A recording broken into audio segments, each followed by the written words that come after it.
jiu-jitsu and heavily emphasize it in your training cycles, you're going to find that your ability to convert pins into submission dramatically improves.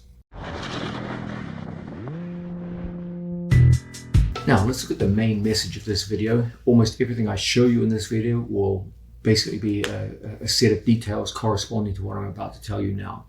There are 5 pins in the sport of jiu-jitsu. There's knee on belly, side control, north-south, the mounted pin, and the rear mount. Understand that of those 3 pins, only 3 of them score. Knee on belly scores, mount scores, rear mount scores. Side control and north-south do not score. They're great pins, they're considered dominant, but they don't score. Why? Because the pins of jiu-jitsu fall into 2 categories.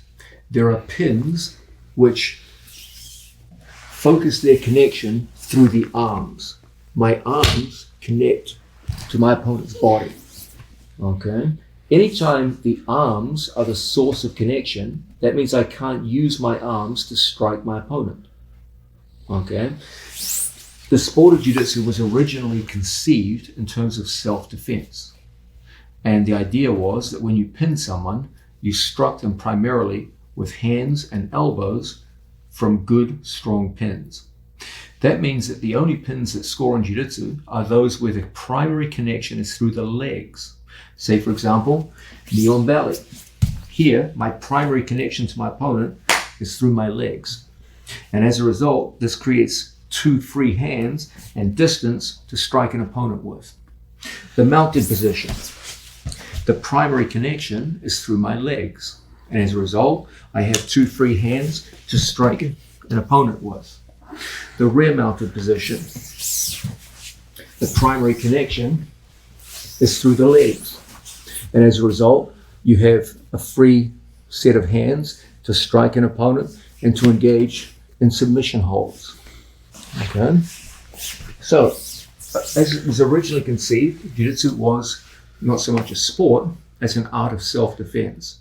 And as a result, the whole purpose of pinning was to get into positions where you could strike your opponent with relative impunity, and you needed your legs to connect to the opponent so that your hands and elbows would be free to strike. That's the logic behind the pins of jiu-jitsu.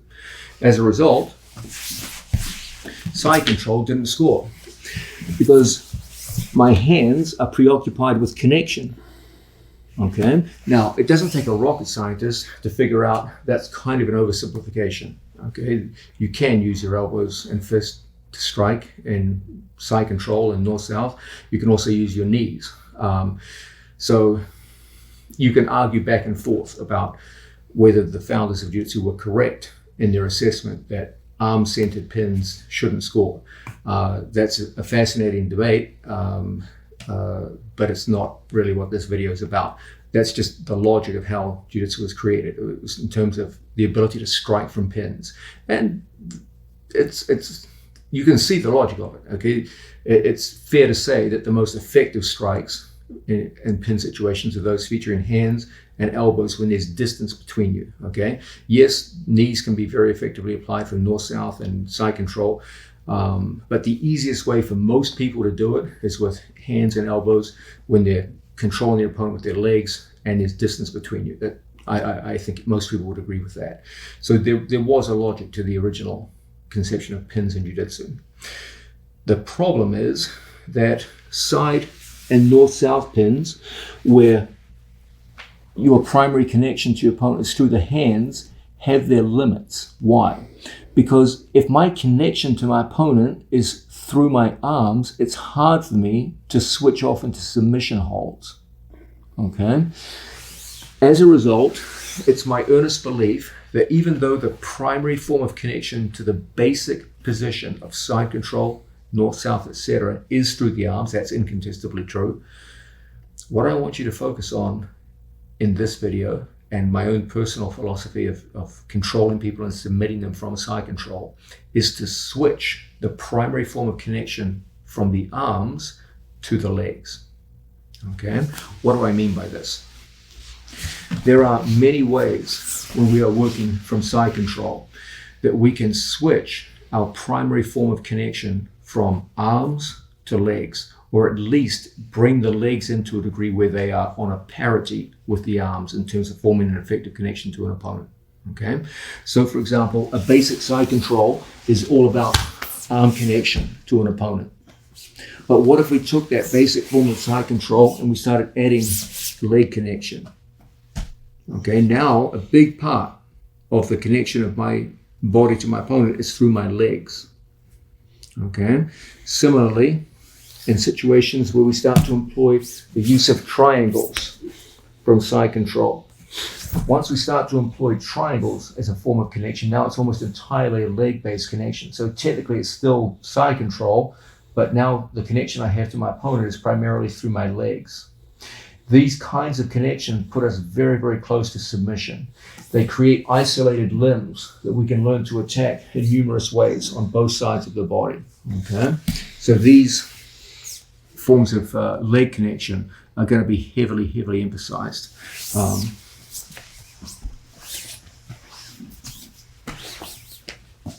My personal favorite of them all, seated head and arm. It's mostly my leg strength to pin my opponent down. I have very little body weight on top of my opponent. Really, I'm using the lever of my right arm combined with the interference of my legs to control my opponent. When he goes to move around from in here, it's a difficult thing. And you have total control of his body from ostensibly a side control type position, but primarily with the legs. Okay? My point to you is this.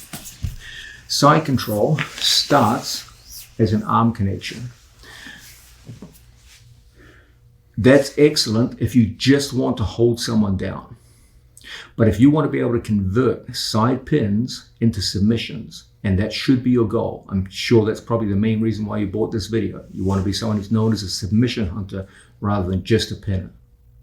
There's lots of people out there that can pin. There's not that many people who can go out there and get the pin and move on to the submission. My students are well known for that, and I'm sure it's their success in competition which has motivated you to learn from this video. If you're going to be that guy who can go from the pin to the submission, you're going to have to learn to go from arm connection to leg connection from side control. And that's what I'm going to teach in this video. This video is about side control, but there's simply no denying the fact that there can be no description or discussion of side control without talking about the mount. The two are inextricably linked. Let's look at this right now. Okay, here's a simple dilemma which will run throughout this video and which you are going to have to learn and live by if you're going to call yourself a master of pins and submissions out of pins. Your opponent wants to maximize his defensive structure by putting his elbows in close to his body, keeping his feet down on the floor, and keeping his back flat on the mat. If his only interest is in shutting down your submission game, that's his best hope. He can even put legs down, like this, like so. Okay? This is the hardest guy to submit. Why? Because I can't penetrate the elbows, I can't get under the elbows, so upper body submissions are difficult. His neck is covered, so it's difficult to get into various forms of stranglehold, and his knees are down on the floor, so it's very hard to get into leg locks, at least the main entries into leg locks and side control. And so this is a very, very difficult structure to attack. It's flat on his back, so there's no advantageous angle to work with. His elbows are covered, the neck is covered, and there's very little exposure for me to work my way into the legs. The maximal submission defense makes it incredibly easy for me to mount him. Okay, so yeah, he shut out my submissions, that's true. But now it's literally a joke to mount him. The opposite is true if he goes to stop me from mounting. When he wants to stop me from mounting, he wants his body in situations where there's very little gap between his elbows and knees. And so for me to get into a mount on this guy, elbow and knees in, it's tough. I can't work through the knees, okay? But on the other hand, with the knee up like this, well, Now it's going to be very easy for me to go into leg locks. When he starts turning onto his side, it becomes harder for me to get into the mounted position. Okay, on your side, turning on your side. Now, in these situations, it's very, very hard for me to get into the mounted position because of his body angle. But there's back exposure. His whole back is exposed. And so if I were to step over my training partner's head, now we would be in a situation where from here, we're starting to get tremendous back exposure. So he turns onto his side. If I get underneath an elbow, well, it's going to be very, very easy for us now to go in and start going into upper body submissions. It's going to be much easier for us when he's on his side to work our way into underhooks and flatten him out into situations where we can get this man extended. So there's a sense in which there's a basic dilemma here. The more conservative he is with his posture, and therefore very, very difficult to submit, the easier it becomes to mount him. The more resistant he becomes to the mount, the easier it becomes to generate back exposure, arm exposure, etc., etc. Okay?